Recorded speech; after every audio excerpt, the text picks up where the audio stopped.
Hello friends, Adam here with FED. So they finally released that Somniel trailer in English for Fire Emblem Engage. So we're finally going to talk about it. I know that all the news has been out for a while on this stuff because it was released in Japanese, and of course there's people that know Japanese that can translate it, so we knew all this information already. I kind of avoided it at all costs. I know some of the stuff, but I wanted to watch it with you guys today, give you my thoughts, and kind of the things I think are interesting, the things that I find less interesting. Let's just get into it, you know? Let's just watch it together. We're gonna watch it without sound though, because I don't want to get yelled at by Nintendo. Don't want to get yelled at by Nintendo. They'll take my video down. Whatever, pretty scenery, I don't really care. Exploring. So I'm actually kind of upset. Not gonna lie. I understand why it's here. I think people did like it in Three Houses. But I kind of hated running around Garreg Mach. At the very least, this looks smaller. It doesn't look as big as Garreg Mach Monastery as far as like overall space. It just looks more densely packed, so I want to move as much to do things that I need to do, you know? Like just looking at it right there, that looks pretty good as far as size goes. All right, actual stuff though, come here. We do get to see that this is actually something interesting that I wanted to point out really quick. Either the Armor Slayer has like negative crit, or the Steel Sword actually gives like 5 crit, which is kind of cool. So I wonder if the Iron Sword is the same and Slim Sword is similar too. Slim Sword usually does have, in past games, the Slim Swords usually have like 5 or 10 crit. So that is interesting. Not super crazy of note, honestly, but we see that you have 5 crit on your Steel Sword, and then we see this is going forward. Come on. Oh, went too far. Typical me. And then 30 crit on your Killing Edge. So 30 crit. Not 35, not 25, but 30. Which is, again, not crazy, pretty standard for the series. We see the returning thing that we saw from Three Houses, where there's limited, and there's also in Fates, limited amount of like Steel Swords, Armor Slayers, and Killing Edges and stuff like that, but unlimited of the basic weapons, which, again, that's pretty normal. Here we do see something very interesting in my mind. Kind of happy to see it back. I love these kind of items. You know, all the freeze, silence, obstruct, we've seen all that before, and other stuff, and whatever. What I'm interested here is the tonics. HP tonics, strength tonic, all those. They just, if they work like they did in previous games, the tonics, they just increase your stat, whatever stat it says, by a little bit for a chapter. So it's kind of like a meal in Three Houses, except not for everybody. It's like just per character, and it's usually like a buff of like +2. HP might be like +5 or something. And based on what we've seen in the trailers, that HP probably is something closer to like +5 or maybe even +10 with how big those stats are. But I love tonics. I think they're a really great way to cover issues you may be having, and it's just one way to avoid grinding, because grinding sucks. And they seem pretty cheap. I don't know how easy it is to come by money in this game, but 150 doesn't seem too exorbitant a price. Cheaper than a pure water, funny enough. Ring chamber, woo! This is where our rings are. We get to pet them and be friends with them or whatever. Like, I'm not even kidding. It's kind of weird. This is cool though. Inheriting skills. I am super pumped for this. Okay, so that SP that you get, it's like heroes. SP is used to like buy skills essentially, right? This is I'm honestly really pumped for how this works. So I was wondering when I first saw the Japanese screenshots of this, I was like, oh, I wonder if I can get stuff to stack, you know? And it says on a layer here, Perceptive, it says this effect will not stack if equipped while synced with Emblem Marth. So Perceptive doesn't stack, but if you let it go for a second, it'll go down to Avoid +10 or Sword Agility. It doesn't have that stipulation of it can't stack. So I'm wondering if we're going to be able to make stupid builds where you can stack like 2 Avoid +10s or 2 Avoid +20s or something, and like and 2 Sword Agilities, and just like be untouchable. So I'm thinking that there's going to be some fun high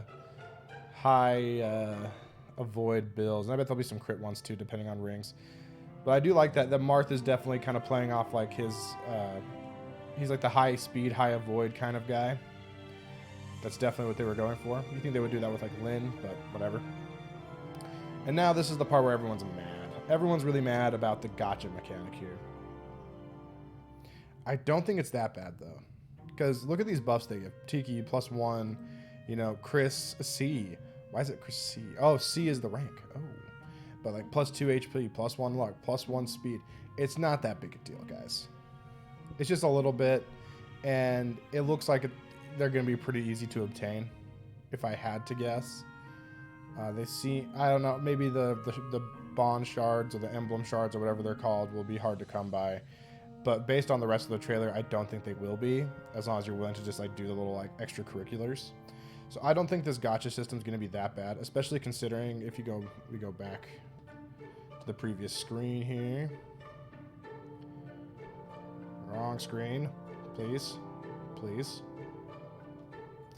But if we go back to this previous screen, we see that every emblem ring has these little rings that are tied to them, and it's only like 10.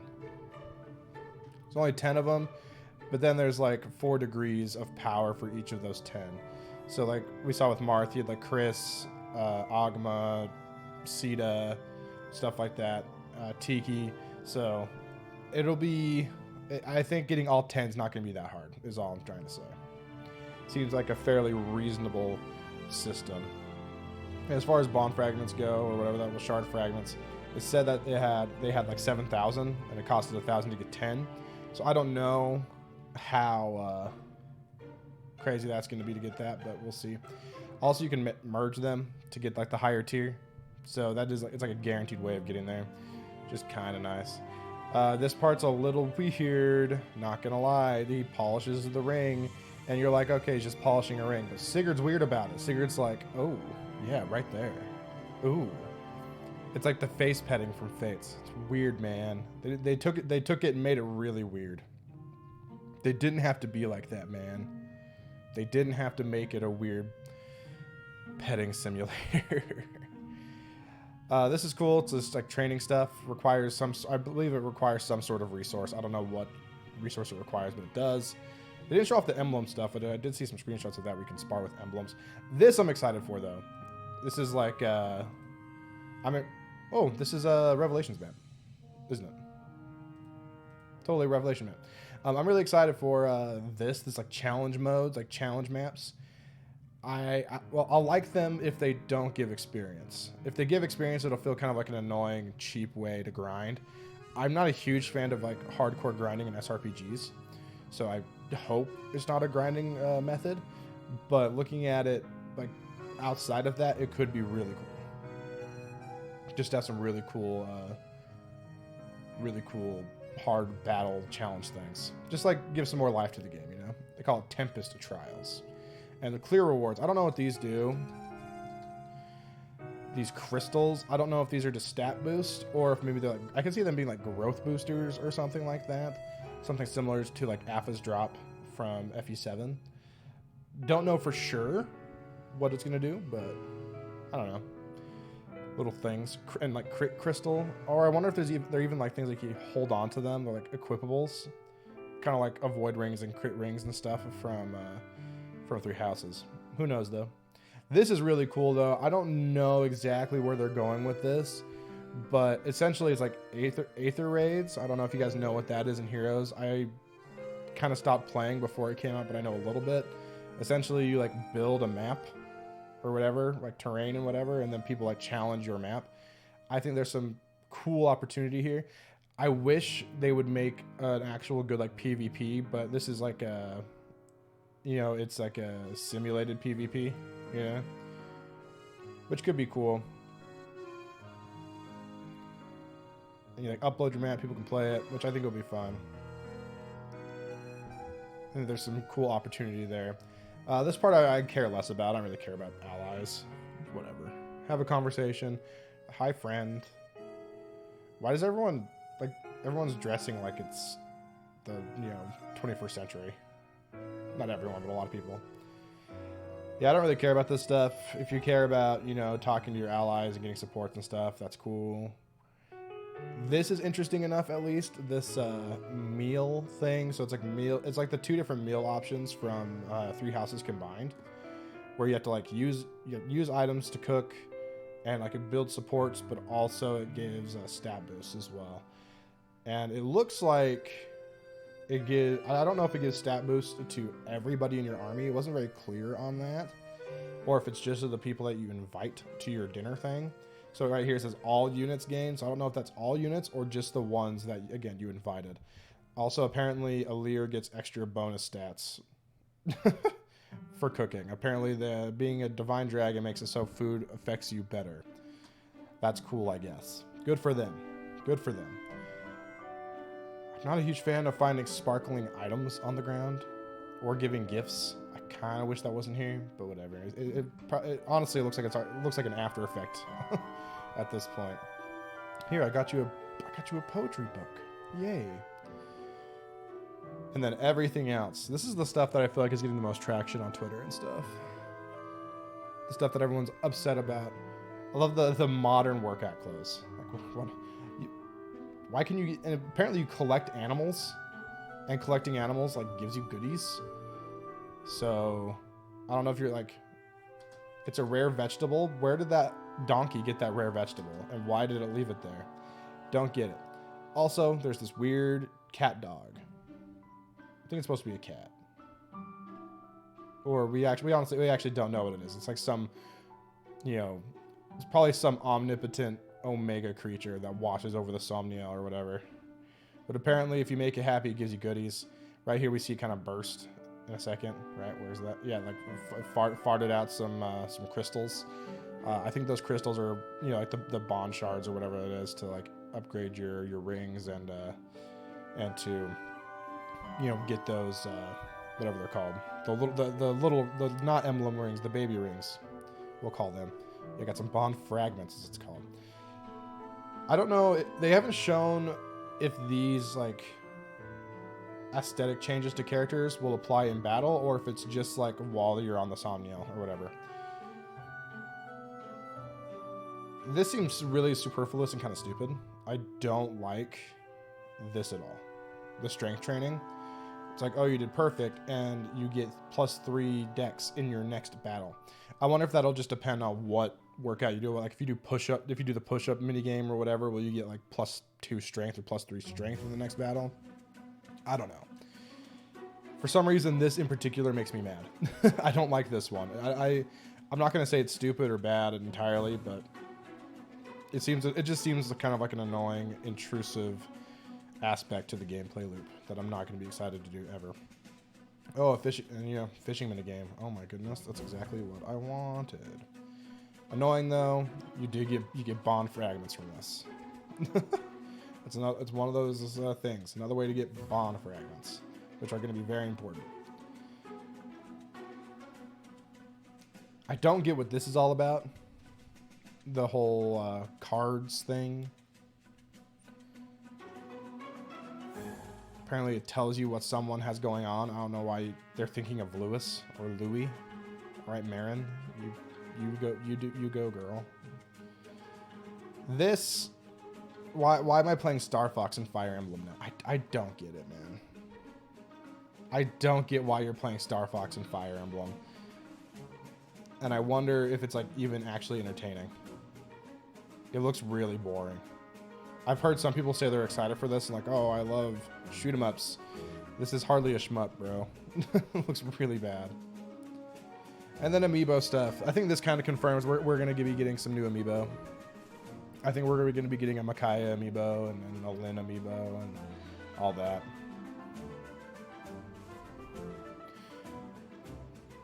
Based on the music we see, Let's Go Leaf. We're like, come on, that's got to be a Leaf Amiibo, a Sigurd Amiibo. Or maybe you'll get it by just like scanning Amiibo. I don't know. But it said like the corresponding character, so I think we're going to be getting some cool Amiibo figures, which I'm down for. And by far the creepiest part of this whole thing. You can go to your room, which apparently your bed has flowers on it. Don't know why, but your bed has flowers on it. You lay in it. Don't even put on pajamas. You just go to bed. They need to get their eyes checked out if this is what it looks like when their eyes are closed, by the way. Yeah, you get woken up by random people. I would hate this. If I'm a Lear, I would fire that man from my army. Let me sleep. I hate that person. Overall, I think the Somniel is going to be better than Garreg Mach Monastery. At the very least, it seems more densely populated and densely packed with things to do, which I think is really good. That was a big problem with Garreg Mach, is that it was just too big and too little to do. Hopefully a lot of it isn't super necessary to do, though. That's my big worry about some of that extracurricular things. You know, I'm not a huge fan of like the workout minigame or the wyvern minigame. I'm hoping those are, like me skipping out on those, I hope it doesn't like make the game way harder or make it feel like I'm missing out on a ton by not doing this. We'll see though. Maybe they'll end up being fun. Maybe they'll end up being challenging, difficult, fun little mini games. But I doubt it because this is an SRPG, and I don't think they want to challenge the player with like a rhythm game and with like an actual difficult shoot 'em up. Anyways, thanks for watching, guys. Make sure to like the video, subscribe, all that. Let me know what you think of this trailer. I would really appreciate to hear your thoughts on all the weird little mini games and stuff. This isn't scaring me away from the game. I'm still very excited to play it. And overall, this trailer was very positive for me. There was just a couple things here and there that I'm not a big fan of. But that's how every game is, right? You can't like everything. Can't like everything. All right. Thanks for watching, guys. Catch you next time.